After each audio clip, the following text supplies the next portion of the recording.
If you truly want to follow Jesus, you must know him through his word. Otherwise, you cannot follow Jesus.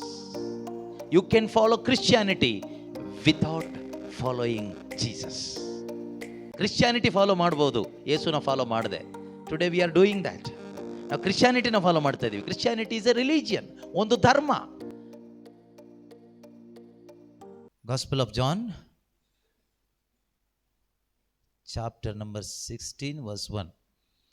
I have said these things to you to keep you from stumbling. ನಿಮ್ಮ ವಿಶ್ವಾಸ ಕುಸಿಯದಂತೆ ನೀವು ಎಚ್ಚರಿಕೆ ವಹಿಸಬೇಕೆಂದು ನಾನು ಇದನ್ನೆಲ್ಲ ನಿಮಗೆ ಹೇಳಿದ್ದೇನೆ. ನಿಮ್ಮ ಇದು ಹೇಳಿದ್ನಾ ಲಾಸ್ಟ್ ಟೈಮ್? ಇಲ್ಲೇ ಹೇಳಿದ್ದೆ ಅನಿಸುತ್ತೆ. ಯಾಕೋ ಮತ್ತೆ ಅದೇ ಬರ್ತಾ ಇದೆ ಮೈಂಡಿಗೆ. ಬೈಬಲ್ ತುಂಬ ವಾಕ್ಯ ಇದೆ ಅಲ್ವಾ? So I prepared something, but Holy Spirit remembered me this words. ಹಂಗಂದರೆ ಒಂದು, we are stumbling in faith. ನಾವು ವಿಶ್ವಾಸದಲ್ಲಿ ಬಿದ್ದು ಹೋಗ್ತಾ ಇದ್ದೀವಿ. ಆದ್ದರಿಂದ ನಮ್ಮನ್ನು ವಿಶ್ವಾಸದಲ್ಲಿ ದೃಢಪಡಿಸಲಿಕ್ಕೆ ದೇವರು ಬಯಸ್ತಾ ಇದ್ದಾರೆ. ಕಾರಣ, ದೇವರು ನಮ್ಮನ್ನು ತುಂಬ ಪ್ರೀತಿಸ್ತಾರೆ. ದೇವರಿಗೆ ನಮ್ಮ ಮೇಲೆ ಪ್ರೀತಿ ಇದೆ. ದೇವರಿಗೆ ನಮ್ಮ ಮೇಲೆ ಪ್ರೀತಿ ಇರೋದರಿಂದ ನಾವು ಯಾರು ನಾಶ ಆಗಬಾರ್ದು ಅನ್ನೋದೇ ದೇವರ ಇಚ್ಛೆ. God's word is the answer for all your problems. ನಮ್ಮ ಎಲ್ಲ ಸಮಸ್ಯೆಗಳಿಗೆ ಉತ್ತರ ದೇವರ ವಾಕ್ಯ. ಯಾವ ರೀತಿಯಲ್ಲಿ? When we hear the word and understand it and obey it, we will get the answer for our questions or solution for our problems. ಯಾವಾಗ ದೇವರ ವಾಕ್ಯವನ್ನು ಆಲಿಸಿ ಅರ್ಥ ಮಾಡ್ಕೊಳ್ಳೋದಂದರೆ ನಂಬಿದಾಗ. ಅರ್ಥ ಆದ್ರೇನಾಗುತ್ತೆ? ನಾವು ಅದನ್ನು ನಂಬ್ತೀವಿ. ನಾವು ಒಬ್ಬರನ್ನ ಯಾಕೆ ನಂಬೋದಿಲ್ಲ? ಕುಟುಂಬದಲ್ಲಿ ದೇವರು ಅಂತ ಅಲ್ಲ, ಮಾನುಷಿಕವಾದ ನಂಬಿಕೆ ಇದೆಯಲ್ವಾ? ನಮಗೊಬ್ಬರ ಮೇಲೆ ನಂಬಿಕೆ ಬರಬೇಕಾದ್ರೆ ನಮಗೆ ಅವರು ಅರ್ಥ ಆಗಬೇಕು. Without understanding a person you cannot trust that person. Misunderstanding problem. Divorce ಯಾಕಾಗತ್ತೆ?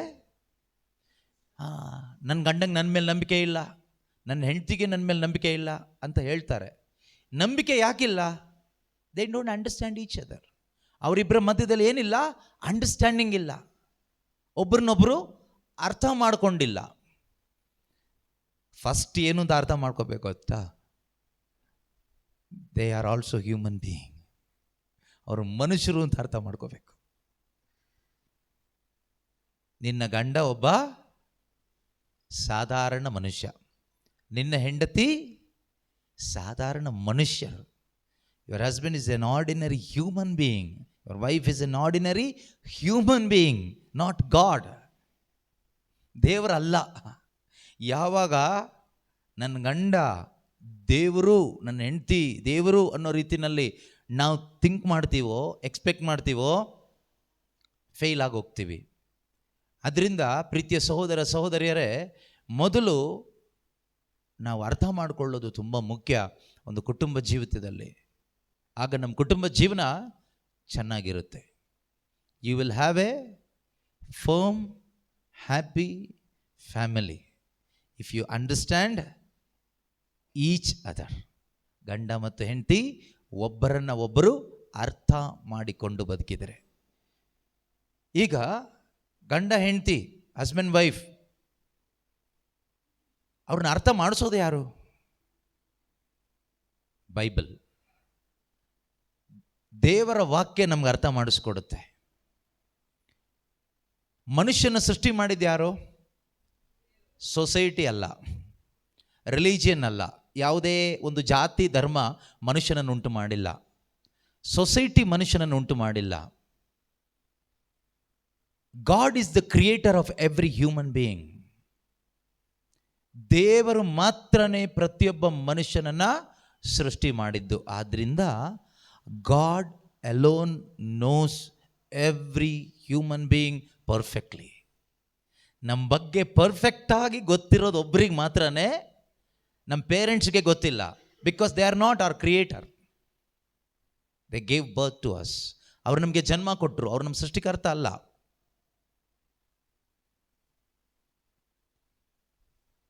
ಅದೇ ರೀತಿಯಲ್ಲಿ ಯಾವ ಮನುಷ್ಯನೂ ಅಲ್ಲ, ದೇವರು ಮಾತ್ರನೇ.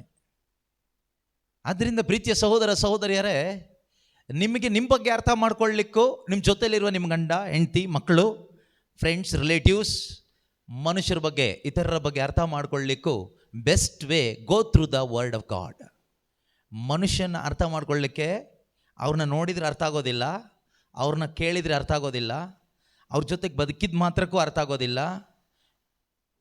You must go through the word of God. ದೇವರ ವಾಕ್ಯದ ಮುಖಾಂತರ ಹೋಗಬೇಕು. God's word reveal everything about you or any human being. ದೇವರ ವಾಕ್ಯ ಮಾತ್ರನೇ ಪರಿಪೂರ್ಣವಾಗಿ ಒಬ್ಬ ಮನುಷ್ಯನ ಬಗ್ಗೆ ಅಥವಾ ನಿನ್ನ ಬಗ್ಗೆ ತಿಳಿಸ್ಕೊಡುತ್ತೆ. Many times you don't know why you are behaving like this. ಕೆಲವೊಮ್ಮೆ ನಮಗೆ ಗೊತ್ತಾಗೋದಿಲ್ಲ ನಾವು ಯಾಕೆ ಈ ರೀತಿ ಬಿಹೇವ್ ಮಾಡ್ತೀವಂತ. ನಾನು ಯಾಕೆ ಈ ಥರ ಮಾಡ್ತಾ ಇದ್ದೀನಿ ಗೊತ್ತಾಗುತ್ತಾ? ನಮಗೆ ಗೊತ್ತಾಗೋದಿಲ್ಲ. ಗೊತ್ತಾದರೆ ಸರಿ ಮಾಡ್ಕೋಬೋದಾಗಿತ್ತಲ್ವಾ ಅಲ್ವಾ? ಯಾರು ಹೇಳಿದ್ರು ನಮಗೆ ಸರಿ ಮಾಡ್ಕೊಳ್ಳಿಕ್ಕೆ ಆಗೋದಿಲ್ಲ, ಯಾಕೆಂದರೆ ಅವರಿಗೂ ಗೊತ್ತಿಲ್ಲ ನಾವು ಯಾಕೆ ಈ ಥರ ಬಿಹೇವ್ ಮಾಡ್ತೀವಿ ಅಂತ. ಎಕ್ಸ್ಟರ್ನಲಿ ಕೆಲವೊಂದು ರಿಸಲ್ಟ್ ಅಂದರೆ ಕಾನ್ಸಿಕ್ವೆನ್ಸಸ್ ನೋಡ್ಬಿಟ್ಟು ಹೇಳ್ತೀವಿ, ಇದಕ್ಕೆ ಅವ್ರು ಹೀಗೆ, ಇದಕ್ಕೆ ಇವ್ರು ಹೀಗೆ, ಗಂಡ ಸರಿ ಇಲ್ಲ ಅದಕ್ಕೆ ಹೆಂಡತಿ ಹೀಗೆ, ಮಕ್ಕಳು ಸರಿ ಇಲ್ಲ ಅದಕ್ಕೆ ಅಪ್ಪ ಅಮ್ಮ ಹೀಗೆ, ಅಪ್ಪ ಅಮ್ಮ ಸರಿ ಇಲ್ಲ ಅದಕ್ಕೆ ಮಕ್ಕಳು ಹೀಗೆ. ಇದೆಲ್ಲ ಮನುಷ್ಯ ಕೊಡುವ ಕಾರಣಗಳು, ಲೋಕ ಕೊಡುವ ಕಾರಣಗಳು, ಮನುಷ್ಯ ಬುದ್ಧಿಯಿಂದ ಮನುಷ್ಯನ ಆಲೋಚನೆಯಿಂದ ಕೊಡುವ ಕಾರಣಗಳು. ಆದರೆ ನಿಜ ಅದು ಯಾವುದೂ ಅಲ್ಲ. ನಿಜ ಏನು ಗೊತ್ತಾ? You do not know your creator, you do not know yourself through God's word. ನಿನ್ನ ಸೃಷ್ಟಿಕರ್ತ ನಿನಗೆ ಗೊತ್ತಿಲ್ಲ ನಿಜವಾಗಲೂ, ಅಥವಾ ನಿನ್ನ ಬಗ್ಗೆ ನಿನಗೆ ಗೊತ್ತಿಲ್ಲ. ದೇವರ ವಾಕ್ಯದ ಮುಖಾಂತರ ನಿನ್ನ ಬಗ್ಗೆ ನಿನಗೆ ಒಂದು ಅರಿವಿಲ್ಲ, ಜ್ಞಾನ ಇಲ್ಲ. That means you do not have the knowledge of God. ದೇವರ ಜ್ಞಾನ ಇಲ್ಲದೆ ಇದ್ದಾಗ, ನಿನಗೆ ಲೋಕದಲ್ಲಿ ಎಲ್ಲ ಜ್ಞಾನ ಇದ್ದು ದೇವರ ಜ್ಞಾನ ಅನ್ನೋದು ನಿನ್ನಲ್ಲಿ ಇಲ್ಲದೆ ಇದ್ದರೆ you are a dummy person. You are a white washed tomb. You will appear like saint, inside you are a devil. ಹೊರಗಡೆ ನೀನು ಸಂತನ ಥರ ಕಾಣಿಸ್ಕೊಳ್ತೀಯ, ಒಳಗಡೆ ಪಿಶಾಚಿ ಆಗಿರ್ತೀಯ. ಜೀಸಸ್ ಅಂತವರಿಗೆ ಹೇಳೋ ಮಾತೇನು ಗೊತ್ತಾ? You are a white wash tomb. ನೀನು ಸುಣ್ಣ ಬಳಿದ ಸಮಾಧಿ. Most of the time we Christian appear like that. Outside we looks like anointed people, inside we are nothing, we are rotten. ಒಳಗಡೆ ನಾವು ಕೊಳ್ತೋದಾಗ ಆಗಿರ್ತೀವಿ, ಹೊರಗೆ ನಾವು ಯಾವ ಥರ ಕಾಣಿಸ್ಕೊಳ್ತೀವಿ ಅಂದರೆ ನಾವು ಅಭಿಷೇಕ ಇರುವವರ ಥರ, ಪರಿಶುದ್ಧರ ಥರ, ದೇವದೂತರ ಥರ ನಾವು ಕಾಣಿಸ್ಕೊಳ್ತೀವಿ. ಇದರಿಂದ ನಮಗೇನು ಲಾಭ ಕೇಳಿದರೆ ಏನೂ ಲಾಭ ಇಲ್ಲ, ನಮ್ಮಿಂದ ಬೇರೆಯವರಿಗೂ ಲಾಭ ಇಲ್ಲ. ನಮ್ಮ ಜೀವನ ನನಗೇ ಒಂದು ಬ್ಲೆಸ್ಸಿಂಗ್ ಅಲ್ಲದ ಮೇಲೆ ಬೇರೆಯವ್ರಿಗೆ ಹೇಗೆ ಬ್ಲೆಸ್ಸಿಂಗ್ ಆಗುತ್ತೆ? If your life is not a blessing to your self, how it will become a blessing for others? Impossible. That means if you are not able to experience joy in your life, how you can make others joyful. ನಿನ್ನ ಜೀವನದಲ್ಲಿ ನೀನೇ ಒಂದು ಆಶೀರ್ವಾದ ಅಂತ ನಿನಗೆ ಅನ್ನಿಸ್ತಾ ಇಲ್ಲ ಅಂದರೆ, if you are not comfortable within your self, ನೀನು ಹೋದಲ್ಲೆಲ್ಲ ಒಂಥರ ಡಿಸ್ಕಂಫರ್ಟೇ. ಅದರಿಂದಾನೇ ಡಿವೋರ್ಸ್ಗಳಾಗೋದು ಫ್ಯಾಮಿಲೀಸಲ್ಲಿ ಮಾತ್ರ ಅಲ್ಲ, ರಿಲೇಷನ್ಶಿಪ್ಸಲ್ಲಿ ಇವತ್ತು ಡಿವೋರ್ಸ್ಗಳು ಜಾಸ್ತಿ. Not only between husband and wife, most of the relationships broken. ಅನೇಕ ಸಂಬಂಧಗಳು ಒಡೆದು ಪೀಸ್ ಆಗಿ ಹೋಗಿದೆ. In the name of ABCDXYZ. ನಾವು ಕೊಡೋ ಕಾರಣಗಳು, ಈ ಕಾರಣಕ್ಕಾಗಿ ಅವರು ಡಿವೈಡ್ ಆಗಿದ್ದಾರೆ, ಈ ಕಾರಣಕ್ಕಾಗಿ ಅವರು ಶತ್ರುಗಳಾಗಿದ್ದಾರೆ, ಈ ಕಾರಣಕ್ಕಾಗಿ ಅವರು ದೂರ ಹೋಗಿದ್ದಾರೆ, ಈ ಕಾರಣಕ್ಕಾಗಿ ಅವರು ಮುಖ ತಿರುಗಿಸ್ಕೊಂಡು ಹೋಗ್ತಾರೆ, ಈ ಕಾರಣಕ್ಕಾಗಿ ಅವರು ಮಾತಾಡ್ತಾ ಇಲ್ಲ. ಯಾವ ಕಾರಣಕ್ಕೆ? ಕಾರಣ ಎಲ್ಲ ನಿಮ್ಮ ಕಾರಣಗಳು. ಆದರೆ ಬೈಬಲ್ ಏನು ಹೇಳುತ್ತೆ ಅದು ನಮಗೆ ಗೊತ್ತಾಗಬೇಕು. ಅದರಿಂದ ಪ್ರೀತಿಯ ಸಹೋದರ ಸಹೋದರಿಯರೇ, ನಮ್ಮ ವಿಶ್ವಾಸದ ಜೀವನಕ್ಕೆ ಬಂದಾಗ when we come to the life of faith or Christian life, ನಮ್ಮ ಕ್ರೈಸ್ತ ಜೀವನಕ್ಕೆ ಬಂದಾಗ, it is very important to know Christ. ಯೇಸುವನ್ನು ಅರಿತುಕೊಳ್ಳೋದು ತುಂಬ ತುಂಬ ತುಂಬ ಮುಖ್ಯ. ನಾನು ಇಷ್ಟೊತ್ತನಕ ಹೇಳಿದ್ದು ನಮ್ಮ ಈ ಸಾಂಸಾರಿಕ ಅಥವಾ ಪ್ರಾಪಂಚಿಕ ಕೌಟುಂಬಿಕ ಜೀವನದ ಬಗ್ಗೆ. ಆದರೆ ಕ್ರಿಸ್ತಿಯ ಜೀವನಕ್ಕೆ ಬಂದಾಗ, ವಿಶ್ವಾಸ ಜೀವನಕ್ಕೆ ಬಂದಾಗ, ಇಲ್ಲಿ ನಾವು ಅರ್ಥ ಮಾಡ್ಕೋಬೇಕಾಗಿರೋದು ಯಾರನ್ನ ಕೇಳಿದರೆ, Jesus our Lord. Knowing Christ, knowing Jesus through his word and through his spirit is very very important. ಇಲ್ಲದೆ ಇದ್ದರೆ ಏನಾಗ್ತೀವಿ? ಇಲ್ಲದೆ ಇದ್ದರೆ ಜಾನ್ 16:1 ಯೇಸು ಸ್ವಾಮಿ ಹೇಳ್ತಾರಲ್ವಾ, ನೀವು ವಿಶ್ವಾಸದಲ್ಲಿ ಕುಸಿದು ಹೋಗ್ತೀರಿ. ಏನಾಗ್ತೀರಿ? ಓದಿ ವಾಕ್ಯ ಈಗ. ನಿಮ್ಮ ವಿಶ್ವಾಸ ಯಾರಲ್ಲಿ? ಮನುಷ್ಯರಲ್ಲಿ ಅಲ್ಲ. ಮನುಷ್ಯರದ್ದು ನಾನು ಮಾತಾಡಿ ಮುಗಿಸಿ ಆಯ್ತು. ಈಗ ದೇವ್ರ ವಿಷಯಕ್ಕೆ ಬನ್ನಿ, ಆಯ್ತಾ? ದೇವ್ರ ವಿಷಯಕ್ಕೂ ಅದೇ ಅಪ್ಲಿಕೇಬಲ್ ಆಗುತ್ತೆ. ನಿಮ್ಮ ವಿಶ್ವಾಸ ಕುಸಿಯದಂತೆ ನೀವು ಎಚ್ಚರಿಕೆ ವಹಿಸಬೇಕೆಂದು ನಾನು ಇದನ್ನೆಲ್ಲ ನಿಮಗೆ, ನೋಡಿ ಯೇಸು ಹೇಳ್ತಾ ಇಲ್ಲ ನಾನು ಇದನ್ನೆಲ್ಲ ನಿಮಗೆ ಮಾಡಿದ್ದೇನೆ ಅಂತ ಹೇಳ್ತಾ ಇಲ್ಲ. All these things I did for you, all these things I said. That is very important. ಮಾಡಿದ್ದು ನೋಡಿದರೆ ವಿಶ್ವಾಸ ಬರೋದಿಲ್ಲ. ಕೆಲವು ಗಂಡಂದ್ರು ಮನೇಲಿ ಒಳ್ಳೆಯವ್ರ ಥರ ಮಾಡ್ತಾರೆ, ಒಳ್ಳೆಯವ್ರ ಥರ ಇರ್ತಾರೆ. Externally they appear like angels, but inside they are dangerous devils. ಕೆಲವು ಗಂಡಂದರು ಪಾಪ ಅವ್ರ ಹೆಂಡ್ತಿರಿಗೆ ಗೊತ್ತಾಗೋದಿಲ್ಲ, ಅಥವಾ ಹೆಂಡ್ತಿರು ಗಂಡಂದ್ರಿಗೆ ಗೊತ್ತಾಗೋದಿಲ್ಲ. ಹೊರಗಡೆ ಅವರು ದೇವದೂತರ ಥರನೇ ಇರ್ತಾರೆ. ಲಾಸ್ಟಿಗೆ ಒಂದಿನ ಅವ್ರು ಹೇಳ್ತಾರೆ, brother, I never expected this from my wife. I never expected this from my husband. ನನ್ನ ಗಂಡನಿಂದ ಇದು ಯಾವತ್ತೂ ನಾನು ಎಕ್ಸ್ಪೆಕ್ಟ್ ಮಾಡಿಲ್ಲ. ನನ್ನ ಹೆಂಡತಿಯಿಂದ ಈ ಥರ ಮಾಡ್ತಾಳೆ ಅಂತ ಯಾವತ್ತೂ ಎಕ್ಸ್ಪೆಕ್ಟ್ ಮಾಡಿಲ್ಲ. ಇದು ಕೌನ್ಸಿಲಿಂಗಲ್ಲಿ ಕೆಲವು ಗಂಡಂದರು ಕೆಲವರು ಹೆಂಡ್ತಿಯರು ಹೇಳೋ ಮಾತಿದು, ಆಯಿತಾ? ಎಲ್ಲ ಕಥೆ ಅಲ್ಲ, life. This is your life, this is my life, this is the life of us. ನಮ್ಮ ಜೀವನ. ಯಾಕೆಂದರೆ ಬಾಹ್ಯವಾಗಿರೋದನ್ನು ನೋಡಿದ್ದೀವಿ, ಆ ಪರ್ಸನ್ ಅಂಡರ್ಸ್ಟ್ಯಾಂಡೇ ಮಾಡ್ಕೊಳ್ಳಿಲ್ಲ. ಅದೇ ರೀತಿಯಲ್ಲಿ ಜೀಸಸ್ ಮಾಡಿದ ಅದ್ಭುತ ನೋಡಿದ್ದೀವಿ, ಆ ಪರ್ಸನ್ ಅಂಡರ್ಸ್ಟ್ಯಾಂಡ್ ಮಾಡ್ಕೊಳ್ಳಿಲ್ಲ ಅಂದರೆ ವಿಶ್ವಾಸದಲ್ಲಿ ಬಿದ್ದು ಹೋಗ್ತೀರಿ. ಯೇಸು ಮಾಡಿದ ಅದ್ಭುತಗಳನ್ನ ನೋಡಿದೆ. You cannot follow Jesus by seeing the miracles. If you truly want to follow Jesus, you must know him through his word. Otherwise you cannot follow Jesus. You can follow Christianity without following Jesus. Christianity follow ಮಾಡ್ಬೋದು, ಯೇಸುನ follow ಮಾಡಿದೆ. Today we are doing that. ನಾವು ಕ್ರಿಶ್ಚಿಯಾನಿಟಿನ follow ಮಾಡ್ತಾ ಇದ್ದೀವಿ. Christianity is A religion, ಒಂದು ಧರ್ಮ. ಅದನ್ನು ಫಾಲೋ ಮಾಡೋದು ಹೇಗೆ? ಸಂಡೇ ಚರ್ಚಿಗೆ ಹೋಗಬೇಕು, ಮಂಡೇ ಆದರೆ ಏನಿದೆಯೋ ಅದು ಮಾಡಬೇಕು, ಟ್ಯೂಸ್ಡೇ ಏನು ಹೇಳುತ್ತೋ ಅದು ಮಾಡಬೇಕು, ಲೆಂಟ್ ಸೀಸನ್ ಬಂದರೆ ಆ ಸೀಸನ್ನಲ್ಲಿ ಆಗಿರ್ತಕ್ಕಂಥದ್ದೇನೇನಿದೆಯೋ ಅದು ಮಾಡಬೇಕು ಅಲ್ವಾ? ಪ್ರೇಯರ್ಸ್ ಇದೆ, ನಮ್ಮ ಕ್ರಿಶ್ಚಿಯಾನಿಟಿಗೆ ಸಂಬಂಧಪಟ್ಟ ಅನೇಕ ಪ್ರಾರ್ಥನೆಗಳಿದೆ, ಅನೇಕ ಸಂಪ್ರದಾಯಗಳಿದೆ, ಸಂಸ್ಕಾರಗಳಿದೆ, ಕಾರ್ಯಗಳಿದೆ, ಆಚರಣೆಗಳಿದೆ, ನಾವು ಮಾಡಬೇಕು. Rituals, practices, sacraments, so many things. So we can do all these things without following Jesus. And we think that we are following Jesus. That is a deception. ನಾವು ಯೋಚಿಸ್ತೀವಿ ನಾವು ಇದೆಲ್ಲ ಮಾಡೋದ್ರ ಮುಖಾಂತರ ಯೇಸುನ ಫಾಲೋ ಮಾಡ್ತಾ ಇದ್ದೀವಿ ಅಂತ. ಅದೇ ಮಹಾವಂಚನೆ. ಯೇಸುನಲ್ಲ, ನೀವೊಂದು ಒಂದು ಒಂದು ಏನಂತ ಹೇಳೋದು, ಒಂದು system. You are following a system, a religion. ಒಂದು ಧರ್ಮವನ್ನು ಫಾಲೋ ಮಾಡ್ತಾ ಇದ್ದೀರ ಅಷ್ಟೇ. ಧರ್ಮ ಫಾಲೋ ಮಾಡಿದ ಹೃದಯದಲ್ಲಿ ಸಮಾಧಾನ ಇರೋದಿಲ್ಲ, ಜೀವನದಲ್ಲಿ ಪರಿವರ್ತನೆ ಇರೋದಿಲ್ಲ. Those who are following a religion or Christianity, you will not have a pure heart ಅಥವಾ humble heart or a repented heart. ಒಂದು ಮಾನಸಾಂತರದ ಹೃದಯ ಇರೋದಿಲ್ಲ, ಪರಿಶುದ್ಧವಾದ ಹೃದಯ ಇರೋದಿಲ್ಲ, ಪ್ರೀತಿ ತುಂಬಿದ ಹೃದಯ ಇರೋದಿಲ್ಲ. You will have a religious heart. ಒಂದು ಧಾರ್ಮಿಕ ಹೃದಯ ಇರುತ್ತೆ. ಆದರೆ ಯೇಸುವನ್ನು ಫಾಲೋ ಮಾಡುವಾಗ, if you truly follow Jesus, you can experience holiness, you can experience love, you can experience humility. ನಮ್ಮ ಹೃದಯದಲ್ಲಿ ದೀನತೆ ಉಂಟಾಗುತ್ತೆ, ನಮ್ಮ ಹೃದಯದಲ್ಲಿ ಪರಿಶುದ್ಧತೆ ಬರುತ್ತೆ, ನಮ್ಮ ಹೃದಯದಲ್ಲಿ ಪ್ರೀತಿ ಬರುತ್ತೆ. So if you truly want to follow Jesus, ನೀವು ನಿಜವಾಗ್ಲೂ ಯೇಸುವನ್ನು ಫಾಲೋ ಮಾಡಬೇಕಾದ್ರೆ you must know him first. ಮೊದಲು ನೀವು ಅವರನ್ನು ತಿಳ್ಕೋಬೇಕು. Without knowing him through his word, ಅವರ ವಾಕ್ಯದ ಮುಖಾಂತರ ಅವರು ನಿಮಗೆ ಅರ್ಥ ಆಗದೇ ಇದ್ದರೆ, who is Jesus?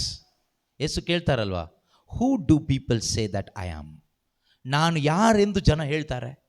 What is their understanding about me? ಅಲ್ವಾ? ಇವತ್ತು ನಿಮ್ಮನ್ನು ಕೇಳಿದ್ರೆ ನೀವೇನು ಹೇಳ್ತೀರಿ? ಯೇಸು ಯಾರು ಅಂತ ಕೇಳಿದರೆ ದಟ್ ಮೀನ್ಸ್ ನಿನಗೆ ಯಾರಾಗಬೇಕು ಅನ್ನೋದು ನೀನು ಹೇಳಬೇಕು, ಜನರಲ್ ಆಗಿ ಅಲ್ಲ, ಅಲ್ವಾ? ಸೊ ನಿನಗೊಂದು ಕನ್ವಿಕ್ಷನ್ ಇರಬೇಕು, ಯೇಸು ನಿನಗೆ ಯಾರು.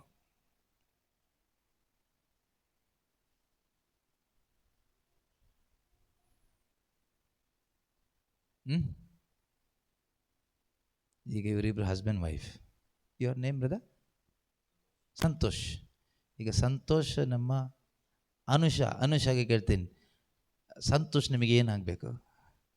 ಹಸ್ಬೆಂಡ್ ಆಗಬೇಕು ಅಲ್ವಾ? ಈಗ ನಾನು ಇಲ್ಲಿ ಗ್ಲೆನ್ ಕೇಳ್ತೀನಿ, ನಿಮಗೆ ಸಂತೋಷ ಏನಾಗಬೇಕು? Who is Santosh for you? Nobody ಅಲ್ವಾ? For her husband. ಕಾರಣ ಏನು? Because of the relationship. ಅವರ ಸಂಬಂಧ ಎಲ್ಲಿಂದ ಬಂತು? They started knowing each other. ಅವರೊಬ್ರನ್ನೊಬ್ಬರು ಅರಿತುಕೊಳ್ಳಲಿಕ್ಕೆ ಪ್ರಾರಂಭ ಮಾಡಿದ್ದಾರೆ. ಅರಿತುಕೊಂಡು ಆಯಿತು ಅಲ್ಲ, ಇಟ್ ಈಸ್ ಫಿನಿಶ್ಡ್ ಇಲ್ಲ. Okay, they started to know each other. ಅವರೊಬ್ರನ್ನೊಬ್ಬರು ಅರಿತುಕೊಳ್ಳಲಿಕ್ಕೆ ಪ್ರಾರಂಭ ಮಾಡಿದ್ದಾರೆ. Through that relationship they had the desire to know each other more and more every day. ವಿವಾಹ ಎಂಬ ಆ ಒಂದು ಸಂಬಂಧದಿಂದ, ಅಥವಾ ಗಂಡ ಹೆಂಡತಿ ಹಸ್ಬೆಂಡ್ ವೈಫ್ ರಿಲೇಷನ್ಶಿಪ್ಪಿಂದ they had a desire to know each other. ಆದರೆ ಗ್ಲೆನ್ಗೆ ಡಿಸೈರ್ ಇಲ್ಲ. Glen doesn't want to know about Santosh because no relationship. ನಿನಗೂ ಜೀಸಸ್ಗೂ ಯಾವತ್ತಾದರೂ ರಿಲೇಷನ್ಶಿಪ್ಗೆ ಬಂದರೆ you will have a desire to know Jesus. If you do not have a desire in your heart to know Jesus, you have no relationship with Jesus. 100% guarantee. ಮತ್ತೆ daily ಚರ್ಚಿಗೆ ಹೋಗ್ತೀವಲ್ಲ, ಹೇಗೆ relationship ಇಲ್ಲ ಅಂದರೆ ಚರ್ಚಿಗೆ ಹೋಗ್ತೀವಿ. ಪ್ರಾರ್ಥನೆ ಮಾಡ್ತೀವಲ್ಲ, ಉಪವಾಸ ಮಾಡ್ತೀವಲ್ಲ, ದಾನ ಧರ್ಮ ಮಾಡ್ತೀವಲ್ಲ, ಕ್ಯಾಂಡಲ್ ಅಂಟಿಸ್ತೀವಲ್ಲ, ಹರಕೆ ಹೊತ್ಕೊಳ್ತೀವಲ್ಲ, ಪುಣ್ಯಕ್ಷೇತ್ರಕ್ಕೆ ಹೋಗ್ತೀವಲ್ವ, ಎಲ್ಲ ಮಾಡ್ತೀವಲ್ಲ. ಇದು ಹೇಗೆ?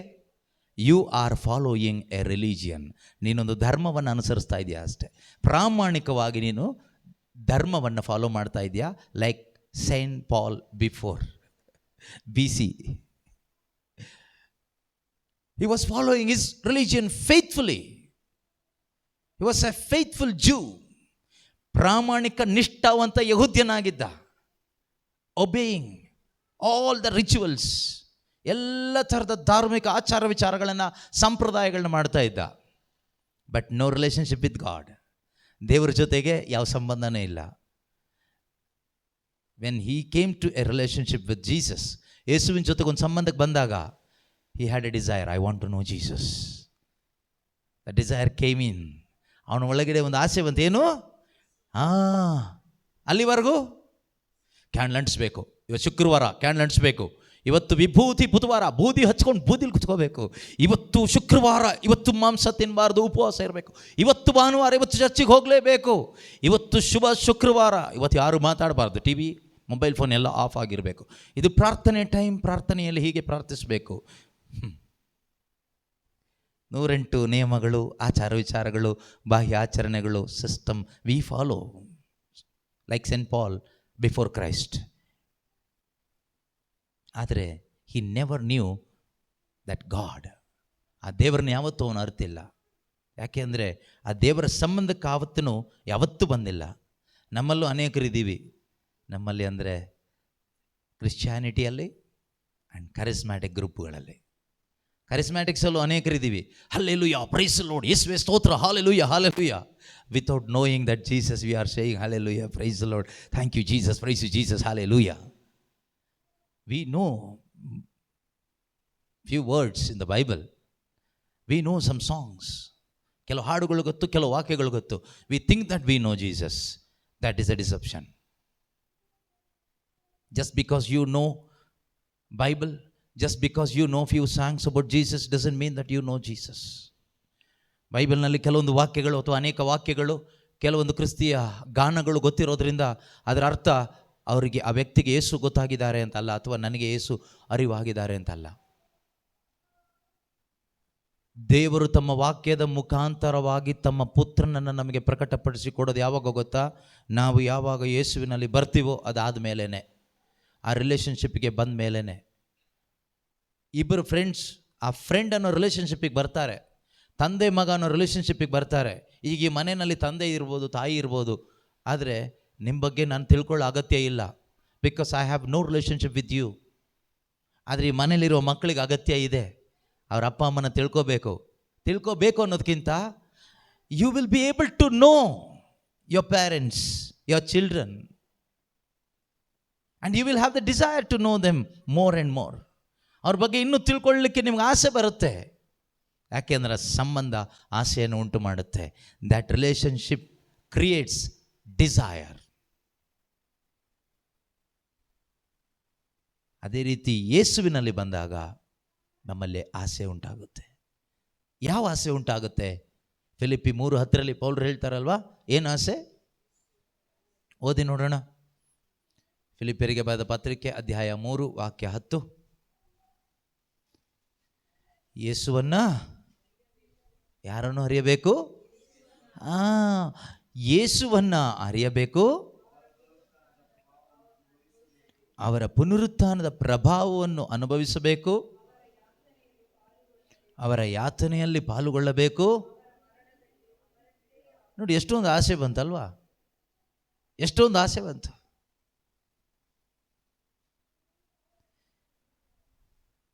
ಯೇಸುವಿನ ಆ ಒಂದು ಸಂಬಂಧಕ್ಕೆ ನಮ್ಮಲ್ಲಿ ಯಾರಾದರೂ ಬಂದವರಿದ್ದರೆ ನಮ್ಮಲ್ಲಿ ಆಸೆ ಪ್ರಾರಂಭ ಆಗುತ್ತೆ. ಯಾವುದು? ಯೇಸುವನ್ನು ಅರಿಯಬೇಕು. ಯೇಸುವನ್ನು ಹೇಳಿ ನೋಡೋಣ. ಯೇಸುವನ್ನು ಅರಿಯಬೇಕು. ಯಾರನ್ನು ಅರಿಯಬೇಕು? ಯಾರನ್ನು ಅರಿಯಬೇಕು? ಯೇಸುವನ್ನು ಅರಿಯಬೇಕು. ಈ ಆಸೆ ಯಾರಲ್ಲಿ ಬರುತ್ತೆ? ಯೇಸುವಿನ ಸಂಬಂಧದಲ್ಲಿ ಯಾರೆಲ್ಲ ಬಂದಿದ್ದೀರೋ, ಆ ಸಂಬಂಧಕ್ಕೆ ಯಾರೆಲ್ಲ ನಿಜವಾಗ್ಲೂ ಬಂದಿದ್ದೀರೋ, ಅದನ್ನು ಅರ್ಥ ಆಗೋ ರೀತಿಯಲ್ಲಿ ಹೇಳೋದಾದರೆ, those who are born of God, those who are born again. ನೀವು ಯಾರೆಲ್ಲ ಹೊಸದಾಗಿ ಹುಟ್ಟಿದ್ದೀರೋ ಅಥವಾ ದೇವರಿಂದ ಜನಿಸಿದ್ದೀರೋ, ದೇವರಿಂದ ಅಥವಾ ಆತ್ಮದಲ್ಲಿ ಜನಿಸಿದ್ದೀರೋ. ಶರೀರದಲ್ಲಿ ನಾವು ಪೇರೆಂಟ್ಸಿಂದ ಜನಿಸಿದ್ದೀವಿ, ನಮ್ಮ ತಂದೆ ತಾಯಿ ಮುಖಾಂತರ ನಾವು ಶರೀರದಲ್ಲಿ ಹುಟ್ಟಿದ್ದೀವಿ. ಆದರೆ ನಾವು ದೇವರಿಂದ ಹುಟ್ಟಬೇಕಾದರೆ ಪರಿಶುದ್ಧಾತ್ಮನ ಮುಖಾಂತರ, ವಿಶ್ವಾಸದ ಮುಖಾಂತರ ನಾವು ಆತ್ಮಿಕವಾಗಿ ಹುಟ್ತೀವಿ. We will born from God. ನಾವು ದೇವರಿಂದ ಜನಿಸ್ತೀವಿ. ದೇವರಿಂದ ಹುಟ್ಟಿದ ಮೇಲೆ ನಾವು ಒಂದು ಸಂಬಂಧಕ್ಕೆ ಬರ್ತೀವಿ. ಯಾವ ಸಂಬಂಧ? ದೇವರಿಗೂ ನಮಗೂ. ನಾವೇನಾಗ್ತೀವಿ ದೇವರಿಗೆ? We will become children of God. Father son relationship, ತಂದೆ ಮತ್ತು ಮಗನ ಸಂಬಂಧಕ್ಕೆ ಬಂದ್ವಿ. ಯೇಸುಗೂ ನಮಗೆ ಏನು ಸಂಬಂಧ ಬಂತವಾಗ? Jesus will become our elder brother. ನಮ್ಮ ಸಹೋದರ ಆಗ್ತಾರೆ, ನಮ್ಮ ಪ್ರಭು ಆಗ್ತಾರೆ, ನಮ್ಮ ರಕ್ಷಕನಾಗ್ತಾರೆ. ಆ ಒಂದು ಸಂಬಂಧಕ್ಕೆ ನಾವು ಬರ್ತೀವಿ. ಆ ಸಂಬಂಧಕ್ಕೆ ಬಂದಾಗ ನಮ್ಮ ಆಸೆ ಚೇಂಜ್ ಆಗುತ್ತೆ. ಏನು ಆಸೆ ಗೊತ್ತಾ? ಅವರನ್ನು ಅರಿತುಕೊಳ್ಳಬೇಕು. ಅವರನ್ನು, ಅದೇ ಕರಿಸ್ಮ್ಯಾಟಿಕ್ ಪ್ರೇಯರ್ಗೆಲ್ಲ ಹೋಗ್ತಾ ಇರಿ. ಆಗ ನಿಮ್ಮ ಆಸೆ ಏನಾಗುತ್ತೆ ಗೊತ್ತಾ? ನಾನು ಪ್ರಬೋಧನೆ ಮಾಡಬೇಕು. The more you attend charismatic prayer, you will have a desire. I want to preach like that preacher. I want to do healing service like that person. I want to sing like that brother. I want to play guitar, keyboard and so many other things like that brother. ಈ ಆಸೆ ಬರುತ್ತೆ. ಇದು ಶರೀರದ ಆಸೆ. This is not from the Holy Spirit. This is from your own spirit, your own flesh. ಆದರೆ ನಿಜವಾಗಲೂ ಹೊಸದಾಗಿ ಹುಟ್ಟಿದಾಗ, ಆತ್ಮದಲ್ಲಿ ಜನಿಸಿದಾಗ ನಮ್ಮಲ್ಲಿ ಬರುವ ಆಸೆ ಕೀಬೋರ್ಡ್ ಬಾರಿಸೋ ಆಸೆ ಅಲ್ಲ, ಹಾಡು ಹೇಳೋ ಆಸೆ ಅಲ್ಲ, ಮೈಕ್ ಇಟ್ಕೊಂಡು ಪ್ರೀಚ್ ಮಾಡಬೇಕು ಅನ್ನೋ ಆಸೆ ಅಲ್ಲ. ಇದು ಯಾವುದು ಆಸೆ ಅಲ್ಲ ಬರೋದು. I want to know my Lord. ಪ್ರಭುವನ್ನು ನಾನು ತಿಳ್ಕೋಬೇಕು, ಯೇಸುವನ್ನು ನಾನು ತಿಳ್ಕೋಬೇಕು. ಇದಕ್ಕಿಂತ ಬೇರೆ ಏನೂ ಇಲ್ಲ. ಒಂದು ಪ್ರೇಯರ್ ಗ್ರೂಪಿಗೆ ಸೇರ್ಕೊಂಡ್ಮೇಲೆ ಎಷ್ಟು ಜನಕ್ಕಂತ ಮೈಕ್ ಕೊಡ್ಬೋದು? ಹಾಂ, 4 ಮೈಕ್ ಇದ್ದರೆ 4 ಜನ ಕೊಡ್ಬೋದು. 5ನೇವನು ಏನು ಮಾಡ್ಬೇಕು ಅವಾಗ? ಓಕೆ, ಕೀಬೋರ್ಡ್ ಇದ್ದರೆ ಕೀಬೋರ್ಡ್ ಒಬ್ಬನಿಗೆ ಕೊಡ್ಬೋದು, ಕ್ಯಾಮ್ರಾ ಇದ್ದರೆ ಕ್ಯಾಮ್ರಾ ನೋಡ್ಕೊಳ್ಳಪ್ಪ ಅಂತ ಒಬ್ಬನಿಗೆ ಕೊಡ್ಬೋದು, ಸೌಂಡ್ ಆಪ್ರೇಟಿಂಗ್ ಮಾಡೋದಿದ್ರೆ ಅದೊಬ್ಬನಿಗೆ ಕೊಡ್ಬೋದು. ಮಧ್ಯಸ್ಥಿಕೆ ಗ್ರೂಪ್ ಅವ್ರು 4 ಜನ ಪಾಲಿಟಿಕಲ್ ಗ್ರೂಪ್ ಮಾಡ್ಕೊಂಡಿರ್ತಾರೆ. ಅವ್ರು ಯಾರನ್ನೂ ಸೇರಿಸೋದಿಲ್ಲ, ಯಾರನ್ನೂ ಬಿಡೋದು ಇಲ್ಲ, ಹೋಗೋಕ್ಕೆ ಬಿಡೋದಿಲ್ಲ, ಕಾಲು ಎಳಿತಾ ಇರ್ತಾರೆ, ಯಾರನ್ನೂ ಸೇರಿಸೋದಿಲ್ಲ, ಬಂದವ್ರನ್ನ ತಳ್ತಾನೆ ಇರ್ತಾರೆ. ಸೊ ಅವ್ರದ್ದೊಂದು ಗ್ರೂಪ್ ಮಾಡ್ಕೊಂಡು ಅವ್ರು ಇರ್ತಾರೆ, ಅವ್ರು ಯಾರನ್ನೂ ಸೇರಿಸಲ್ಲ. ಸೊ ಇನ್ನು ಈ ಮನುಷ್ಯ ಒಬ್ಬ ಬಂದಿರ್ತಾನೆ, ಅವನ್ನೆಲ್ಲ ಹೋಗಬೇಕು. ಸ್ವಲ್ಪ ದಿವಸ ಅಲ್ಲಿ ಕಸ ಗುಡಿಸ್ಕೊಂಡಿರ್ತಾನೆ, ಆಮೇಲೆ ಬೇಜಾರಾಗುತ್ತೆ. ಅವ್ನ ಫ್ರೆಂಡ್ ಇನ್ನೊಬ್ಬ ಬರ್ತಾನೆ, ನೀನು ಯಾವಾಗಲೂ ಇದೇ ಕೆಲಸನ, ಬೇರೆ ಏನೂ ಇಲ್ವ ನಿನಗೆ? ಇಲ್ಲ, ಏನೂ ಕೊಟ್ಟಿಲ್ಲ, 4 ಮೈಕ್ ಇರೋದು 4 ಜನ ಹಿಡ್ಕೊಂಡಿದ್ದಾರೆ, ಮಧ್ಯಸ್ಥಿಕೆಯಲ್ಲಿ 5 ಜನ ಇದ್ದಾರೆ, ಅವ್ರು 5 ಜನ ಇದ್ದಾರೆ, ಸೌಂಡ್ ಸಿಸ್ಟಮ್ ಇರಿಸ್ಲಿಕ್ಕೆ 2 ಇದ್ದಾರೆ, ನನಗೇನೂ ಕೆಲಸ ಇಲ್ಲ. ನನಗೇನು ಕೆಲಸ ಇದೆ? ನಿನ್ನ ಕೆಲಸ ಏನು ಗೊತ್ತಾ? ನೀನು ನಿಜವಾಗ್ಲೂ ಇಲ್ಲಿ ಬಂದಿದ್ದು ಯೇಸು ಕ್ರಿಸ್ತನ ಮುಖಾಂತರ ಆದರೆ, ಒಂದು ಹೊಸ ಜನ್ಮ ಪಡ್ಕೊಂಡು ಗ್ರೂಪ್ ಒಳಗಡೆ ಬಂದಿದ್ದಾದರೆ, your duty is to know Christ. Knowing Christ is your primary duty till your last breath. ಬೇರೆ ಏನೂ ಇಲ್ಲ. ಅದು first, that is the primary thing you have to do. ಅದಾದಮೇಲೆ ಬೇರೆ ಏನೇನು ಹೇಳ್ತಾರೋ, ಮಾಡ್ಲಿಕ್ಕೆ ಹೇಳ್ತಾರೋ ಅದನ್ನು ಮಾಡಬೇಕು. ಅದಲ್ಲದೆ ನನಗೇನೂ ಇಲ್ಲ ಮಾಡಲಿಕ್ಕೆ, ಅದಕ್ಕೆ ನಾನು ಪ್ರೇಯರ್ಗೆ ಬರೋದಿಲ್ಲ, ಅವ್ರು ಸೇರಿಸಲ್ಲ. ಅಲ್ಲಿ ಹೋಗ್ತೀನಿ ಏನಾದರೂ ಮಾಡೋಣ ಅಂತ ಅವ್ರು ಸೇರಿಸಲ್ಲ, ಇಲ್ಲಿ ಹೋಗ್ತೀನಿ ಇವ್ರು ಸೇರಿಸಲ್ಲ, ಇವ್ರದ್ದೊಂದು ಗುಂಪು, ಅವ್ರದ್ದೊಂದು ಗುಂಪು, ನಾನು ಎಲ್ಲಿ ಏನು ಮಾಡಲಿ? ನಿನ್ನ ಕೆಲಸ ಒಂದೇ. Martha, you are worried and distracted by so many things, but only one thing is needful. That is what is that? Knowing Christ. Sit with me, I will teach about my self. ಕೂತ್ಕೋ ಇಲ್ಲಿ, ನನ್ನ ಬಗ್ಗೆ ನಾನು ಹೇಳ್ಕೊಡ್ತೀನಿ, ಅಥವಾ ಸ್ವರ್ಗ ಸಾಮ್ರಾಜ್ಯದ ರಹಸ್ಯ ನಾನು ಹೇಳ್ಕೊಡ್ತೀನಿ. I will teach you the kingdom of heaven, secrets of the kingdom of heaven. ಸ್ವರ್ಗರಾಜ್ಯದ ರಹಸ್ಯಗಳು ನಿನಗೆ ಹೇಳ್ಕೊಡ್ತೀನಿ. ನೀನು ಯಾಕೆ ಮಾಡ್ತೇಳ್ತಾರೆ ಕಂಪ್ಲೇಂಟ್ ಮಾಡ್ತೀಯಾ? ಅವ್ರು ನನಗೆ ಹೆಲ್ಪ್ ಮಾಡ್ತಾ ಇಲ್ಲ, ಇವ್ರು ನನಗೆ ಹೆಲ್ಪ್ ಮಾಡ್ತಾ ಇಲ್ಲ, ಇವ್ರು ನನಗೆ ಮೈಕ್ ಕೊಡ್ತಾ ಇಲ್ಲ, ಅವ್ರು ನನಗೆ ಸ್ಟೇಜ್ ಕೊಡ್ತಾ ಇಲ್ಲ, ಇವ್ರು ನನಗೆ ಪ್ರೇಯರ್ ಮಾಡೋಕ್ಕೆ ಬಿಡ್ತಾ ಇಲ್ಲ. ನಾನು ಇಂಟರ್ಸೆಷನ್ ಸ್ಟಾರ್ಟ್ ಮಾಡೋಣ ಅಂತ ಇರಬೇಕಾದ್ರೆ ಇವ್ರು ಹಾಡು ಶುರು ಮಾಡಿಬಿಡ್ತಾರೆ. ಮತ್ತು ಹೇಗೆ ನಾವು ಇಂಟರ್ಸೆಷನ್ ಮಾಡೋದು? ನಾವು ಬೈಬಲ್ ಓದೋಣ ಅಂತ ಮತ್ತಾಯನ ಶುಭ ಸಂದೇಶ 1ನೇ ಅಧ್ಯಾಯ ಅಂತ ತೆಗಿತೀನಿ, ಅಷ್ಟೊತ್ತಿಗೆ ಇವರು ಶಲಲಲಲಲ ಅಂತ ಶುರು ಮಾಡ್ತಾರೆ. ಇದೆಲ್ಲ ಸರಿನಾ ಬ್ರದರ್? ನೀವು ಸ್ವಲ್ಪ ಹೇಳಬಾರ್ದ, ನೋಡಬಾರ್ದ? ಏನು ಹೇಳೋದು? ಎಲ್ಲರೂ ಒಂದೇ ಗುಂಪಲ್ಲಿದ್ದೀರಿ, you all please get out ಅಂತ ಹೇಳ್ಬೋದು ಅಷ್ಟೇ, ಹೇಳೋದಾದರೆ. ಇನ್ನು ಬೇರೆ ಹೇಳೋದಕ್ಕೆ ಏನೂ ಇಲ್ಲ. ಯಾಕಂದರೆ ಇದ್ದು ಏನು ದೊಡ್ಡ ಪ್ರಯೋಜನ ಏನಿಲ್ಲ, ಇದ್ದು ನಷ್ಟನೇ. ಈ ಇರಿಟೇಟಿಂಗ್ ಸ್ಪಿರಿಟ್, ಅದಕ್ಕಿಂತ ಬೆಟ್ರ್ ಹೋಗೋದಲ್ವಾ? ಪ್ರೈಸ್ ದಿ ಲಾರ್ಡ್, ಹಲ್ಲೆಲೂಯಾ, ಯೇಸುವೇ ಸ್ತೋತ್ರ. ಅದರಿಂದ ನಾವು ಯೇಸುನಲ್ಲಿ ಬಾರದೇ ಇದ್ದರೆ, ಈ ಸಂಬಂಧಕ್ಕೆ ಬಾರದೇ ಇದ್ದರೆ, ನಮ್ಮ ಲೈಫೇ ನಮಗೊಂದು ಇರಿಟೇಷನ್ ಆಗಿಬಿಡುತ್ತೆ. Even though we are Christians, your life will become an irritation for you and you will irritate others. If you are not a born again Christian, ನೀನೊಬ್ಬ ಹೊಸದಾಗಿ ಹುಟ್ಟಿದ ನಿಜವಾದ ಕ್ರೈಸ್ತ ವಿಶ್ವಾಸಿ ಅಲ್ಲದೇ ಇದ್ದರೆ, ನಿಜವಾದ ಒಂದು ಆತ್ಮಿಕ ಸಂಬಂಧಕ್ಕೆ ದೇವರ ಜೊತೆಗೆ ನೀನು ಬಾರದೇ ಇದ್ದರೆ, ನಿನ್ನ ಲೈಫೇ ನಿನ್ಗೆ ದೊಡ್ಡ ಇರಿಟೇಷನ್, ತಲೆನೋವಾಗುತ್ತೆ, ಟೆನ್ಷನ್ ಆಗುತ್ತೆ. ಮಾತ್ರ ಅಲ್ಲ, ನೀನು ಹೋದಲ್ಲೆಲ್ಲ ಹೋದವರಿಗೆಲ್ಲ ಟೆನ್ಷನ್ನೇ ಕೊಡ್ತೀಯ. ಅದರಿಂದ ಹೊಸದಾಗಿ ಹುಟ್ಟಿದರೆ ಬೇರೆಯವ್ರು ನಿನಗೆ ಟೆನ್ಷನ್ ಕೊಟ್ಟರು, you will be able to handle those tensions. ಆ ಟೆನ್ಷನ್ಸ್ನ, ಇರಿಟೇಷನ್ಸ್ನ ನಿನಗೆ ಹ್ಯಾಂಡಲ್ ಮಾಡಲಿಕ್ಕೆ ಬೇಕಾದ ಒಂದು ಶಕ್ತಿ ನಿನಗೆ ಸಿಗುತ್ತೆ. ಎಲ್ಲಿಂದ ಸಿಗುತ್ತೆ? You will get the strength from knowing Christ. ಕ್ರಿಸ್ತನನ್ನು ಅರಿತುಕೊಳ್ಳುವುದರ ಮುಖಾಂತರ you will be strengthened by the power of the Holy Spirit. ಎಷ್ಟು ಯೇಸುವನ್ನು ಅರಿತುಕೊಳ್ತೀವೋ ಅದರಿಂದ ಏನು ಲಾಭ ಕೇಳಿದರೆ, ಏನು ಬೆನಿಫಿಟ್ ಬ್ರದರ್? ಯೇಸುವನ್ನು ಅರಿತುಕೊಂಡ್ರೆ you will be strengthened by the power of God. ನೀನು ದೇವರಾತ್ಮನ ಶಕ್ತಿಯಿಂದ ತುಂಬಲ್ಪಡ್ತೀಯ. ಅದರಿಂದ ಏನು? ನೆಮ್ಮದಿಯಾಗಿ ಬದುಕ್ಬೋದು. ನೆಮ್ಮದಿಯಾಗಿ ಬದುಕಬೇಕಾ? ಎಲ್ಲರೂ ಸಮಾಧಾನ ತಾನೇ ಹುಡುಕ್ತಾ ಇರೋದು. ಸಮಾಧಾನ ಹುಡುಕ್ತಾ ಇದ್ದೀರಾ? ಕೆಲವರು ಹೇಳ್ತಾರಲ್ಲ, ಸಮಾಧಾನನೇ ಇಲ್ಲ ಬ್ರದರ್, ನೆಮ್ಮದಿನೇ ಇಲ್ಲ. ಹೌದಾ? ಯಾಕಿಲ್ಲ? ನನ್ನ ಗಂಡಂಗೆ ಹೆಂಡತಿ, ಹೆಂಡತಿಗೆ ಗಂಡ. ಇಲ್ಲ, ಕೆಲಸ ಮಾಡೋರಾದರೆ ಕೆಲಸ ಮಾಡೋ ಜಾಗದಲ್ಲಿ ನಮ್ಮ ಬಾಸ್ ಹಾಗೆ, ನಮ್ಮ ಮ್ಯಾನೇಜರ್ ಹೀಗೆ, ನಮ್ಮ ಆಫೀಸರ್ ಹೀಗೆ, ಕೊಲೀಗ್ಸ್ ಹೀಗೆ, ಎಲ್ಲ ಟಾರ್ಚರ್. ಅಲ್ಟಿಮೇಟ್ಲಿ ಅವ್ರು ಹೇಳೋ ಪ್ರಕಾರ ಸರಿ ಇರೋದು ಅವರೊಬ್ಬರೇ. ನಿನಗೊಂದು ಅರ್ಥ ಆಗಬೇಕು, ನೀನೇ ಸರಿ ಇಲ್ಲ ಅನ್ನೋದು ಅರ್ಥ ಆದರೆ ನೀನು ಪಾಸ್ ಆಗ್ತೀಯ ಜೀವನದಲ್ಲಿ. ನಾನು ಸರಿಯಾಗಬೇಕು ಅಂತ ಯಾವಾಗೊಂದು ರಿಯಲೈಸೇಷನ್ ಬರುತ್ತೋ ಆಗ ನೀನು ಪಾಸ್ ಆಗ್ತೀಯ. ಸರಿಯಾಗೋದು ಹೇಗೆ? When you come before Jesus, the true light of this world, ಜಗಜ್ಯೋತಿಯಾದ ಯೇಸು ಪ್ರಭುವಿನ ಮುಂದೆ ಬಂದಾಗ, ಅಂದರೆ ದೇವರ ವಾಕ್ಯ ಕೇಳಿಸ್ಕೊಳ್ಳುವಾಗ, ದೇವರ ವಾಕ್ಯದ ಮುಂದೆ ನೀನು ಬರುವಾಗ, ಆ ವಾಕ್ಯ ಏನು ಮಾಡುತ್ತೆ ಅಂದರೆ, that word will expose every dark things from you. ನಿನ್ನಿಂದ ಎಲ್ಲ ಕತ್ತಲೆಗೆ ಸಂಬಂಧಪಟ್ಟಿದ್ದನ್ನು ಹೊರಗೆ ತಗೊಂಡು ಬರುತ್ತೆ. So that you can repent. ಅದರಿಂದ ನಿನಗೇನಾಗುತ್ತೆ? ರಿಪೆಂಟ್ ಆಗ್ಬೋದು. You can repent. When you hear the word of God, you will get the strength to repent. ಮಾನಸಾಂತರ ಪಡಲಿಕ್ಕೆ ಬೇಕಾದ ಶಕ್ತಿ ನಮಗೆ ಸಿಗುತ್ತೆ. ಹೇಗೆ? ವಾಕ್ಯ ಕೇಳುವಾಗ, ಅಯ್ಯೋ ನನ್ನ ಪರಿಸ್ಥಿತಿ ಹೀಗಿದೆಯಾ, ನನ್ನಲ್ಲಿ ಇಷ್ಟೊಂದು ಪಾಪ ಇದೆಯಾ, ನಾನು ಇಷ್ಟೊಂದು ಮರಣಾವಸ್ಥೆಯಲ್ಲಿದ್ದೀನ, ಇಷ್ಟೊಂದು ಹೋಪ್ಲೆಸ್ ಆಗಿದ್ದೀನ ನಾನು, ಅಯ್ಯೋ ದೇವರೇ ಅಂತ. ಯಾರು ಅದನ್ನು ತೋರಿಸ್ಕೊಡ್ತಾರೆ? ಯಾರು ಹೇಳ್ಕೊಡ್ತಾರೆ? Word of god. ನಮ್ಮ ಹೃದಯದ ಆಸೆ ಆಲೋಚನೆಗಳನ್ನು ತಿಳಿಯುವಂಥದ್ದು, ತಿಳಿಸಿಕೊಡುವಂಥದ್ದು ದೇವರ. It will discern the intentions of our heart. ನಮ್ಮ ಹೃದಯದ ಆಸೆ ಆಲೋಚನೆಗಳು ಏನು, ನಮ್ಮ ಪರಿಸ್ಥಿತಿ ಏನು ಅಂತ ಅದು ವಿವೇಚಿಸುತ್ತೆ, ಅದು ತೋರಿಸ್ಕೊಡುತ್ತೆ. It will expose and bring it before your eyes, your heart, your mind. This is what your report, my dear son, my dear daughter. This is how your spiritual condition now. ಆಗೇನಾಗುತ್ತೆ?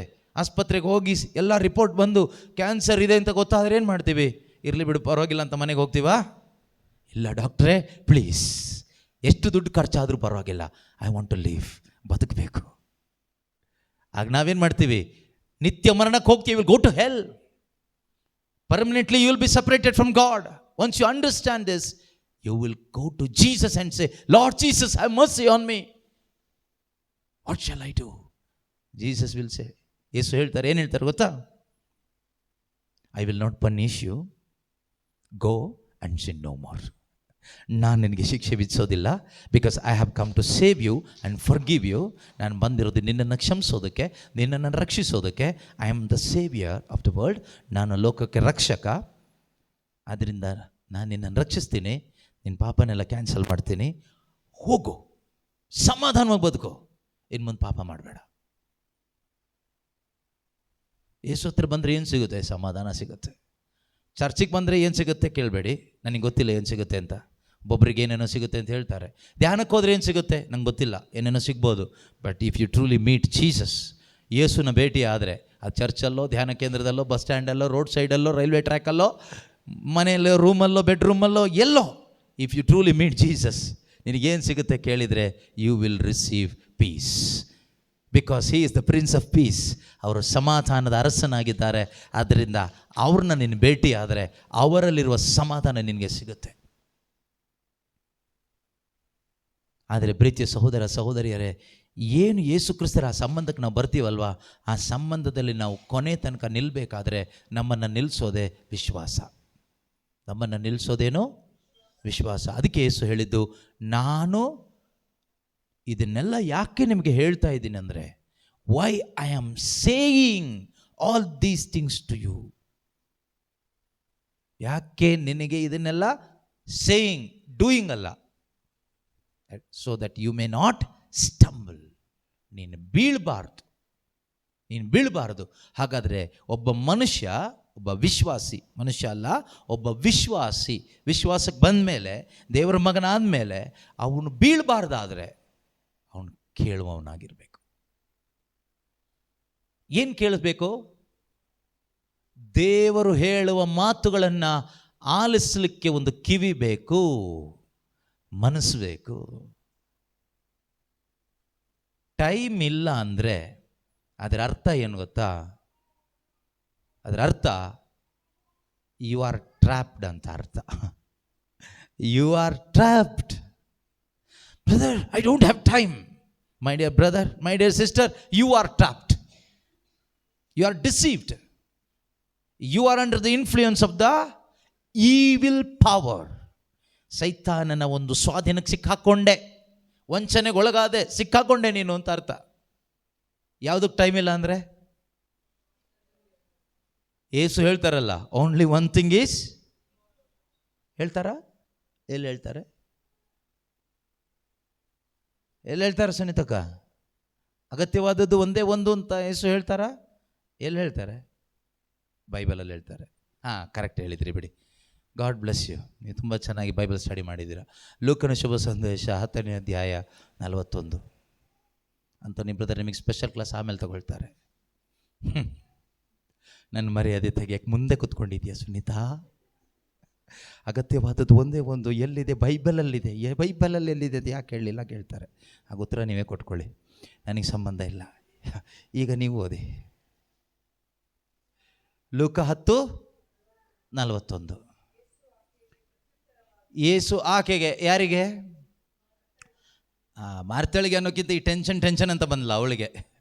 Full busy, time ಇಲ್ಲ, full tension, ಸಮಾಧಾನ ಇಲ್ಲ. Jesus, tension, ಏನು ಕೆಲಸ ಆಗ್ತಾ ಇಲ್ಲ. ಪ್ರಾರ್ಥನೆ ಮಾಡಿ. ಯೇಸು ಹೇಳ್ತಾರೆ, ಸುಮ್ಮನೆ ಇರು ಸ್ವಲ್ಪ, you are worried and distracted by so many things. ಯೇಸು ಅವಳಿಗೆ ಪ್ರತ್ಯುತ್ತರವಾಗಿ, ಏಯ್ ಮಾರ್ತಾ, ನಿನಗೆ ಮಾರ್ತಾ ವೆಬ್ಬೆಕ್ಸಲ್ಲಿ ಮಾರ್ತಂದ್ರೆ ಇದ್ದೀರಿ. ಮಾರ್ತಾ,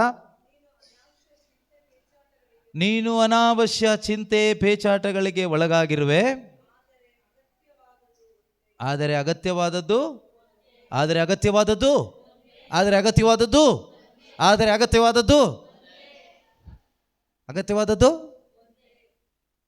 ಯಾರು ಹೇಳಿದ್ದು?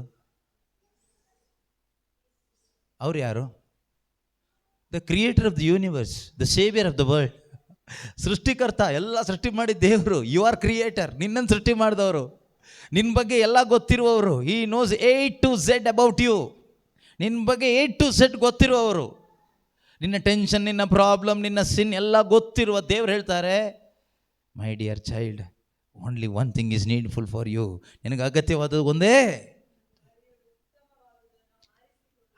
ಮರಿಯಳು ಉತ್ತಮವಾದದನ್ನು ಆರಿಸಿಕೊಂಡಿದ್ದಾಳೆ. Mary has chosen the best one or the better part. ಮರಿಯಳು ಉತ್ತಮವಾದದನ್ನು ನೀವೇನು ಆರಿಸ್ಕೊಂಡಿದ್ದೀರಾ? ಟೆನ್ಷನ್ ಆರಿಸ್ಕೊಂಡಿದ್ದೀರಾ, ಅದಕ್ಕೆ ಟೆನ್ಷನ್ ಆಗ್ತಾ ಇದೆ. ನೀವು ಲೋಕವನ್ನು ಆರಿಸ್ಕೊಂಡಿದ್ದೀರಿ, ಅದಕ್ಕೆ ಟೆನ್ಷನ್ ಆಗ್ತಾ ಇದೆ ಅಲ್ವಾ? ಕರೆಕ್ಟ್ ಅಲ್ವಾ? ಟೆನ್ಷನ್ಗೆ ಸಂಬಂಧಪಟ್ಟಿದ್ದು ನೀವು ಆಯ್ಕೆ ಮಾಡ್ಕೊಂಡಿರೋದ್ರಿಂದ ನಿಮಗೆ ಟೆನ್ಷನ್ ಆಗಿದೆ ಅಷ್ಟೇ. ಸಿಂಪಲ್. ಟೆನ್ಷನ್ ಹಾಳು ಮಾಡೋದೇನು? ಟೆನ್ಷನ್ನನ್ನು ಹಾಳು ಮಾಡಲಿಕ್ಕೆ ಯಾವುದರಿಂದ ಸಾಧ್ಯ? Word of god.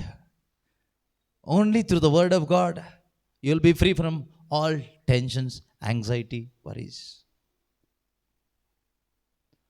ಅದಕ್ಕೆ ಎಷ್ಟು ರೂಪಾಯಿ ಖರ್ಚಾಗುತ್ತೆ?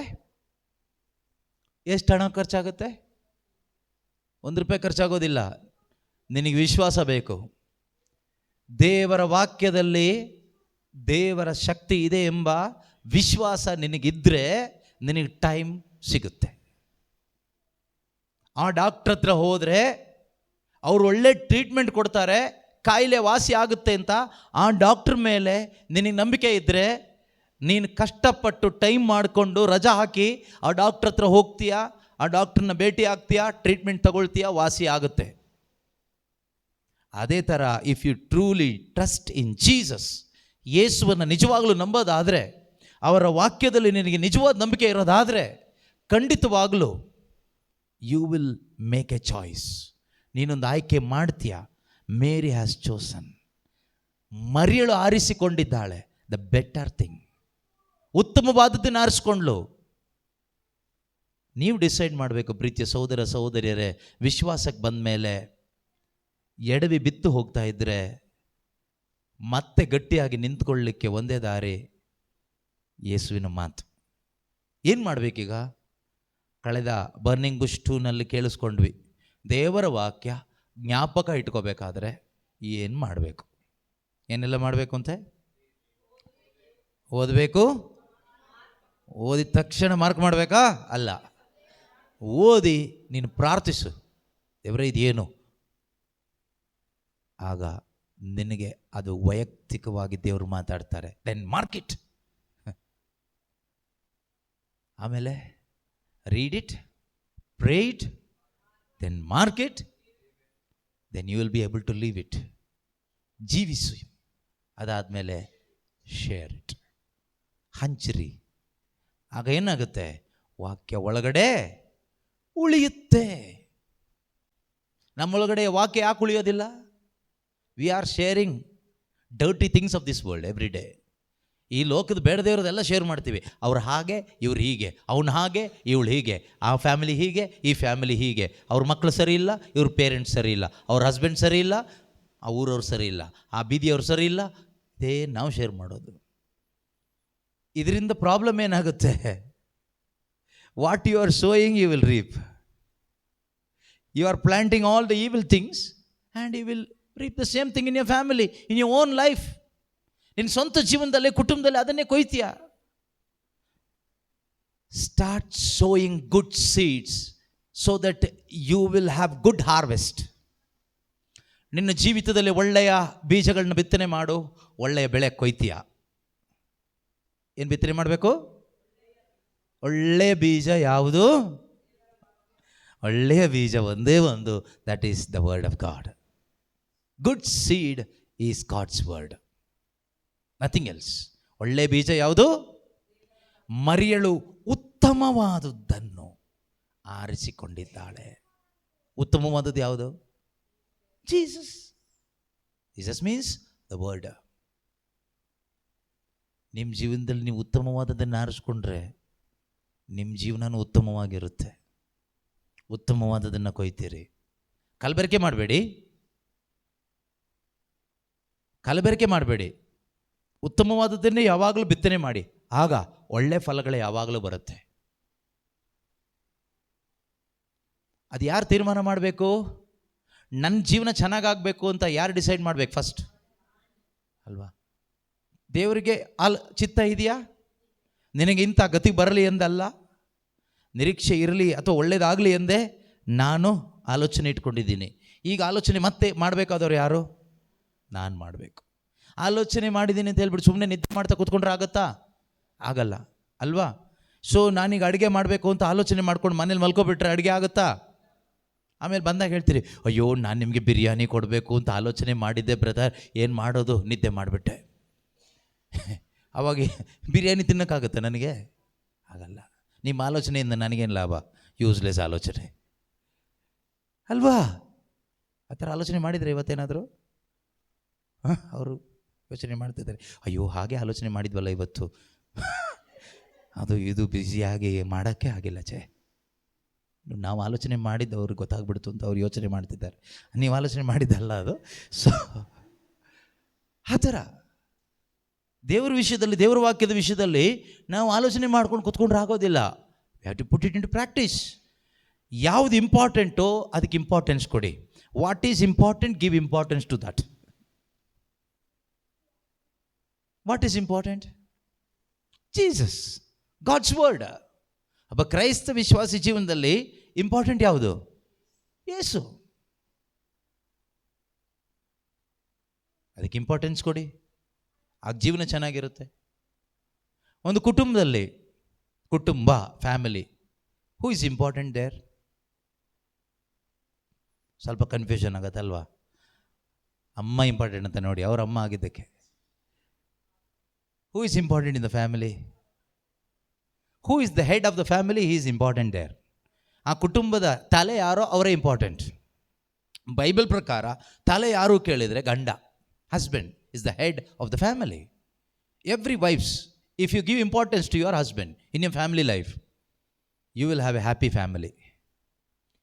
ನೀವು ತಲೆನ ಕೆಳಗಿಟ್ಬಿಟ್ಟು ಕಾಲನ್ನ ತಗೊಂಡು ತಲೆ ಆಗಿ ಕೂತ್ಕೊಬಿಟ್ರೆ ನಿಮ್ಮ ಫ್ಯಾಮಿಲಿ ತಲೆ ಕೆಳಗಾಗುತ್ತೆ. Because you are disordering God's order. ದೇವ್ರ ಆರ್ಡರ್ ಅದು. ಅದನ್ನು ನೀವು ಡಿಸಾರ್ಡರ್ ಮಾಡಿದ್ರೆ ನಿಮ್ಮ ಜೀವನ ಬರ್ಬಾದಾಗಿ ಹೋಗ್ಬಿಡುತ್ತೆ. ಎಷ್ಟು ಕುಟುಂಬ ಆಗೋಗ್ಬಿಟ್ಟಿದೆ. ಮಕ್ಕಳನ್ನ ತಗೊಂಡೋಗಿ ತಲೆ ಮೇಲೆ ಕೂರಿಸೋದಲ್ಲ, ಅವ್ರು ಅಲ್ಲೇ ಇರಬೇಕು. ಎಲ್ಲಿರ್ಬೇಕು ಅಲ್ಲೇ ಇರಬೇಕು. ಗಂಡನ ಸ್ಥಾನನ ತಗೊಂಡೋಗಿ ಎಲ್ಲ ಡಿಸಿಷನ್ ಮೇಕಿಂಗ್ ಎಲ್ಲ ಮಕ್ಕಳನ್ನ ಕೇಳಿ ಮಾಡೋದಲ್ಲ. ಮಗನ ಕೇಳದೆ, ಮಗಳನ್ನ ಕೇಳದೆ ಅಲ್ಲ. ನಿನಗೊಂದು ತಲೆ ಇದೆಯಲ್ಲ, ತಲೆ ಯಾಕೆ? Husband is the head of the family. 100 ಮಕ್ಕಳಿದ್ರು ಕೆಲವು ಮನೆಯಲ್ಲಿ ಹೆಣ್ಮಕ್ಳು ಏನು ಮಾಡ್ತಾರೆ, ಗಂಡನ ಕೇಳೋದಿಲ್ಲ, ತವ್ರ ಮನೇಲಿ ಕೇಳ್ತಾರೆ. ಅಮ್ಮ ಏನು ಹೇಳ್ತಾರೆ ಅದನ್ನು ಮಾಡ್ತಾರೆ, ಅಪ್ಪ ಏನು ಹೇಳ್ತಾರೆ, ಅಣ್ಣ ಏನು ಹೇಳ್ತಾರೆ ಅದನ್ನು ಮಾಡ್ತಾರೆ. ಇನ್ನು ಕೆಲವರು ಈಗ ಹೊಸದಾಗಿ ನ್ಯೂ ಜನ್ರೇಷನ್, ಫ್ರೆಂಡ್ಸ್ ಏನು ಹೇಳ್ತಾರೋ ಅದೇ ಮಾಡ್ತಾರೆ. New Jan Christians, new Jan families. ದೇವರು ಹೇಳೋದು ಮಾಡೋದಿಲ್ಲ, ಜೊತೆಗಿದ್ದವ್ರು ಏನು ಹೇಳ್ತಾರೋ ಅವ್ರು ಅದು ಮಾಡೋದು. ಇದು ಎಲ್ಲರೂ ಓಕೆ ಅಂದ್ರೆ ಬ್ರದರ್, ಅದಕ್ಕೆ ನಾನು ಮಾಡಿಬಿಟ್ಟೆ. ಒಂದು ಕೊಡಬೇಕು ಅನಿಸುತ್ತೆ, ನಮ್ಮಲ್ಲೋದು ಮಾಡ್ತಾರೆ, ಬಾಯಿ ಬಿಡಲ್ಲ ಅಷ್ಟೇ, ನಂಗೆ ಗೊತ್ತಾಗುತ್ತೆ. ಎಲ್ರಿಗೂ ಓಕೆ ಇರೋದಲ್ಲ ಮಾಡಬೇಕಾಗಿರೋದು, ದೇವರು ಏನು ಹೇಳಿದಾರೋ ಅದನ್ನು ಮಾಡಬೇಕು. ಕುಟುಂಬದಲ್ಲಿ ಆ ಆರ್ಡರ್ ತಪ್ಪಿ ಹೋದಾಗ ಜೀವನ ಹಾಳಾಗುತ್ತೆ. And who is the head of the church? ಧರ್ಮಸಭೆಯ ಶಿರಸ್ಸು ಯಾರು? ಯೇಸು. ಹಾಗಾದರೆ ಧರ್ಮಸಭೆ ನೀಟಾಗಿ ಹೋಗಬೇಕಾದ್ರೆ ಯಾರು ಹೇಳಿದ್ದು ಕೇಳಬೇಕು? ಯೇಸು ಹೇಳಿದ್ದು ಕೇಳಬೇಕು. ಒಂದು ದೇಹಕ್ಕೆ 3 ತಲೆ ಇದ್ರೆ ಹೆಂಗಾಗುತ್ತೆ? ಒಂದು ತಲೆ ಲೆಫ್ಟ್ಗೆ ಹೋಗುತ್ತೆ, ಒಂದು ತಲೆ ಹೇಳುತ್ತೆ ರೈಟ್ಗೆ ಹೋಗು ಅಂತ, ಇನ್ನೊಂದು ತಲೆ ಹೇಳುತ್ತೆ ಮೇಲೆ ನೋಡು ಅಂತ. ನೀವೆಲ್ಲಿ ನೋಡ್ತೀರಿ? ನೀವು ಬಾಡಿ ಕಾಲು ಯಾವ ಕಡೆ ಹೋಗ್ಬೇಕೀಗ? ಎಡಕ್ಕೆ ಹೋಗ್ಬೇಕಾ, ಬಲಕ್ಕೆ ಹೋಗ್ಬೇಕಾ, ಜಂಪ್ ಹೊಡಿಬೇಕಾ? ಪಲ್ಟಿ ಹೊಡಿತೀರಾ? ಎಷ್ಟೋ ಕ್ರೈಸ್ತ ಜೀವನ, ಕ್ರೈಸ್ತ ಸಭೆಗಳು, ಕ್ರೈಸ್ತ ಗ್ರೂಪ್ಗಳು ಪಲ್ಟಿ ಹೊಡಿಲಿಕ್ಕಿದೆ ಕಾರಣ. Because you are replacing the head. Christ, Jesus Christ is the head of the church. All Christian community, all Christian prayer group, all Christian family, Jesus Christ is the head. ಯೇಸು ಕ್ರಿಸ್ತರೇ ನಮ್ಮ ಶಿರಸ್ಸು. ಅದು ಕ್ರೈಸ್ತ ಸಭೆ ಚಿಕ್ಕದಿರ್ಬೋದು, ದೊಡ್ಡ ಸಭೆ ಇರ್ಬೋದು, ಯಾವ ಸಭೆನೇ ಇರಲಿ, ಹೆಸರು ನೀವು ಇಟ್ಟಿದ್ದೇ ಹೆಸರು, okay. If it is Christian church, Jesus must be the head. ಅದು ಯಾವುದೇ ಕ್ರೈಸ್ತ ಸಭೆ ಇರಲಿ, ಯೇಸು ಶಿರಸ್ಸಾಗಿರಬೇಕು. ಅಂದರೆ word of god must be the priority of every church. ಪ್ರತಿಯೊಂದು ಸಭೆಯ ಪ್ರಯಾರಿಟಿ ದೇವರ ವಾಕ್ಯ ಆಗಿರಬೇಕು. ಯಾಕಂದ್ರೆ ದೇವರ ವಾಕ್ಯ ಯಾರು? ಯೇಸು ಕ್ರಿಸ್ತರು. ಆಗೇನಾಗುತ್ತೆ? ಆ ಸಭೆ ಫಲಭರಿತವಾಗುತ್ತೆ, ವಿಶ್ವಾಸದಲ್ಲಿ ಬಿದ್ದು ಹೋಗೋದಿಲ್ಲ. ಪ್ರೀತಿಯ ಸಹೋದರ ಸಹೋದರಿಯರೇ, ಇದನ್ನೆಲ್ಲ ಯಾಕೆ ಹೇಳ್ತಾ ಇದ್ದೀನಿ ಅಂದರೆ, ನಾವ್ಯಾರು ನಿತ್ಯ ಜೀವ ಕಳ್ಕೋಬಾರ್ದು.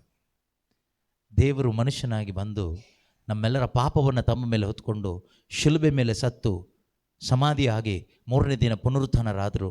ನಮಗೊಂದು ಹೋಪ್ ಕೊಟ್ಟು ಹೋದರು, I will come back. He gave us a hope, great living hope. I will come back, I will take you with me, wait for me.